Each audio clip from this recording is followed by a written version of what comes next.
So we have a problem. The United Nations Declaration on the Rights of Indigenous Peoples states that Indigenous people have the right to self-determination, and in exercising this right, they have the right to autonomy or self-government. But what's actually happening? My name is Isaias Hernandez, and this is Queer Brown Vegan. My platform is to bring you environmental education that's focusing on intersectional issues rather than ignoring them. If you like what you see here, be sure to like, comment, and subscribe because it helps grow my channel and bring you more educational content. Here's exactly what the UN Declaration has to say. Article 3. Indigenous peoples have the right to self-determination. By virtue of that right, they freely determine their political status and freely pursue their economic, social, and cultural development. And the second one, Article 4, states that Indigenous peoples, in exercising their right to self-determination, have the right to autonomy or self-government in matters relating to their internal and local affairs,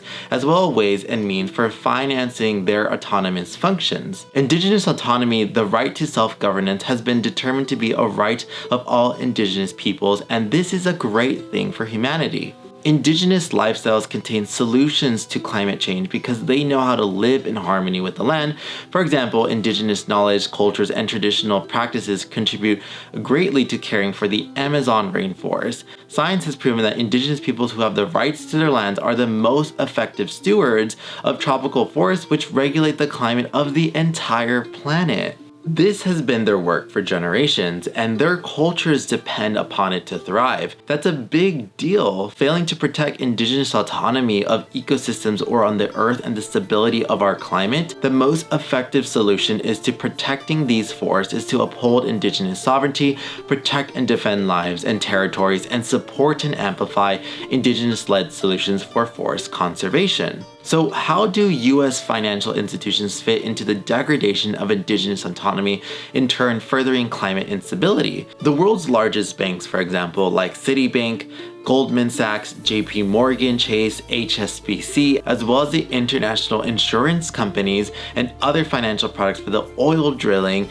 industry, is in the Amazon rainforest despite their climate-friendly commitments. One specific example is that these institutions have contradicted climate pledges by providing money to the government-run oil company Petroperú. They've ignored all the catastrophe, environmental, and social impacts of the most biodiverse ecosystems in the planet, making it harder to mitigate climate dysregulation and furthering the climate crisis. Petroperú's operations have caused long-term environmental damage in the Peruvian Amazon, affecting the surrounding communities that depend on nature to survive. The operation of the oil company's old and deteriorated North Peruvian pipeline caused more than 94 oil spills between 2001 and 2019, destroying the surrounding flora and fauna. Furthermore, from its inception, Petroperú's activities severely threatened impacted Indigenous people's right to free, prior, and informed consent, ignoring express opposition to the extraction, signaling that they were not consulted as required by law. And additionally, leaders from these communities face increased threats for the ongoing resistance against extractivism in their ancestral lands, which is entirely messed up when you're trying to protect your home. In response to Petroperú's flagrant disregard of human and indigenous rights and the environment communities have created, the Mar Amazonia Alliance, which is composed of artisanal fishing guilds that live on the north coast of Peru, impacted by existing and former sites of offshore oil drilling, as well as 3 indigenous nations from the Peruvian Amazon: the autonomous territorial government of the Wampis Nation, the Achuar people, and of the Patasa River, and the Chapra nations, whose lands are now imminent danger of oil exploitation by Petroperú. All communities of the Mar Amazonia Alliance have suffered the impacts of toxic oil contamination spanning decades, which has yet to be recognized or compensated for by the state. The Mar Amazonia Alliance recently sent a letter to the world's largest US banks warning them against giving $1 billion of new financing for Petroperú on top of the company's existing debt for its Talada refinery. JP Morgan Chase and Citi, 2 of the largest financiers of fossil fuels across the planet,